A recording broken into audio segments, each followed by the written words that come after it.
मथुरा, जिसे श्री कृष्ण की जन्मभूमि कहा जाता है, भारतीय आध्यात्मिकता, इतिहास और पौराणिक परंपराओं का सबसे महत्वपूर्ण केंद्र माना जाता है। उत्तर प्रदेश के ब्रज में बसी यह नगरी कालातीत कथाओं, मंदिरों, प्राचीन स्थलों और दिव्य लोक कथाओं से भरपूर है। मथुरा का नाम आते ही भक्त के मन में श्री कृष्ण के बाल रूप, यशोदा की ममता, कंस का अत्याचार और भक्ति व प्रेम से भरी गोपियों की स्मृतियां जाग उठती हैं।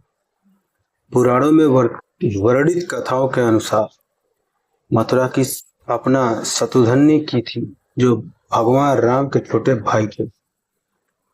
उन्होंने राक्षस मधु और लवणासुर का वध कर इस नगरी को बसाया था, जिस कारण इसका नाम पहले ही मधुपुरी पड़ा और कुछ सालों के बाद कुछ कालांतर में मथुरा कहलाया। मथुरा का सबसे प्रमुख पौराणिक महत्व श्री कृष्ण के जन्म से जुड़ा हुआ है। भागवत पुराण के अनुसार देवकी के 8वें पुत्र कृष्ण का जन्म कंस के अत्याचार समाप्त करने के लिए कारागार में हुआ था। वही स्थान जहां आज श्री कृष्ण जन्मभूमि मंदिर स्थित है। मान्यता है कि इसी पवित्र स्थल पर नित्य दिव्य ऊर्जा प्रवाहित होती है और यहाँ दर्शन करने से जन्म जन्मांतर के पाप कट जाते हैं। जन्मभूमि का गर्भगृह आज भी भक्तों को उसी एक कारागार की याद दिलाता है, जहाँ चमत्कारी रूप से भगवान ने जन्म लिया। कृष्ण बाल्यकाल की अनेक लीलाएं भी मथुरा और इसके आसपास के क्षेत्रों गोकुल, वृंदावन, नंदगांव और गोवर्धन से जुड़ी है। मथुरा के पौराणिक महत्व में कंस की वध की कथा अत्यंत महत्वपूर्ण है। जैसे ही कृष्ण और बलराम युवा हुए, वे मथुरा आए और मल्ल युद्ध में तानाशाह कंस का वध कर दिया। यह घटना न केवल धार्मिक दृष्टि से बल्कि धर्म की अधर्म पर विजय का प्रतीक भी मानी जाती है। मथुरा के कंसकारी स्थल पर आज भी लोग ऐतिहासिक प्रसंग को स्मरण करते हैं। मथुरा न केवल कृष्ण जन्मभूमि के कारण पवित्र का है, बल्कि यह आदिकालीन संस्कृति का भी केंद्र रहा है। पुराणों में इसे सप्त ऋषियों, सप्त पवित्र नगरी, 7 मोक्षदायिनी नगरियां में शामिल किया गया है।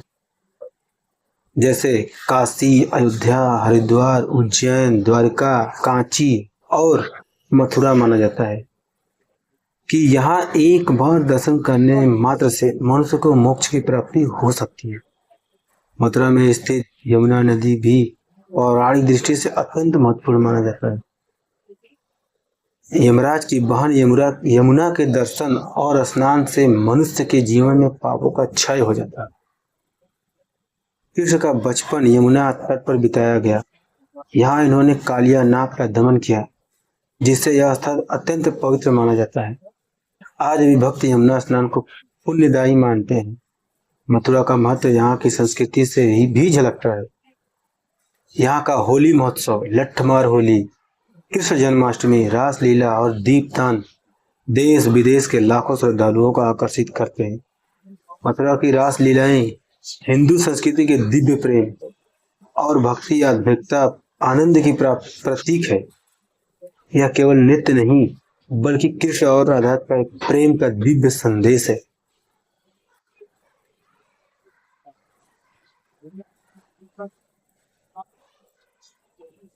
मथुरा का महत्व भारतीय इतिहास में अत्यंत महत्वपूर्ण है।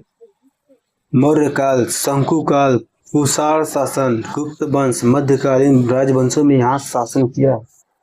बौद्ध और जैन धर्म का भी यहाँ महत्वपूर्ण प्रभाव रहा। कुषाण राजा कनिष्क ने मथुरा को कला और संस्कृति का केंद्र बनाया। मथुरा की मूर्ति कला आज भी विश्व भर में प्रसिद्ध है। विशेषकर बुद्ध की लाल बालुओं वाला पत्थर की मूर्तियां यहीं पे मिलती है। धार्मिक, ऐतिहासिक और संस्कृति के अलावा मथुरा के आध्यात्मिक संदेश भी अत्यंत गहरा है। यह नगर हमें कृष्ण के जीवन के 3 प्रमुख सिद्धांतों की याद दिलाता है। धर्म की रक्षा यानी कंस का वध, दूसरा प्रेम और भक्ति का संदेश यानी रासलीला, तीसरा, कर्तव्य और न्याय का मार्ग, गीता का दार्शनिक आधार।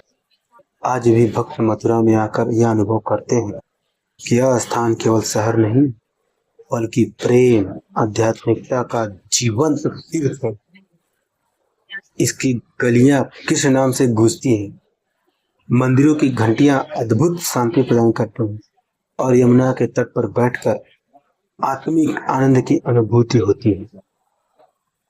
यहाँ स्थित द्वारिकाधीश मंदिर, विश्राम घाट, भूतेश्वर महादेव, कुसुम सरोवर और रणछोड़ मंदिर भी मथुरा में धार्मिक गौरव को बढ़ाते हैं। विशेष रूप से भूतेश्वर महादेव का महत्व इसलिए है क्योंकि वे मथुरा के क्षेत्रपाल देवता माने जाते हैं। मान्यता है कि किसी भी धार्मिक यात्रा की शुरुआत इन्हीं के दर्शन से करनी चाहिए। कुछ इम्पोर्टेंट फैक्ट यहाँ पे मथुरा की सप्त मोक्षदायी नगरों में शामिल है। श्री कृष्ण का जन्म स्थान, जन्मभूमि, कारागार, मंदिर यहीं पर है। मथुरा का सबसे पहले मधुपुरी कहा जाता था। गोवर्धन पर्वत की परिक्रमा 21 किमी लंबी होती है, जो आज भी होती है।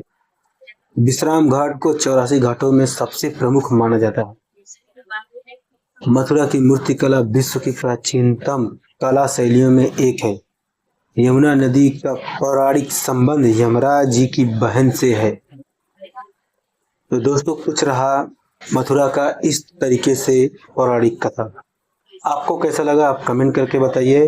और अगर आपको मेरे द्वारा बताई गई इंफॉर्मेशन यानी कथा अगर सही लगी हो, तो अगर अच्छी लगी हो, सही अगर है, तो आप एक लाइक करना और वीडियो को, चैनल को सब्सक्राइब करना और अपने दोस्तों तक भी शेयर करना। दोस्तों चलिए मिलते हैं नेक्स्ट वीडियो में। Thank you.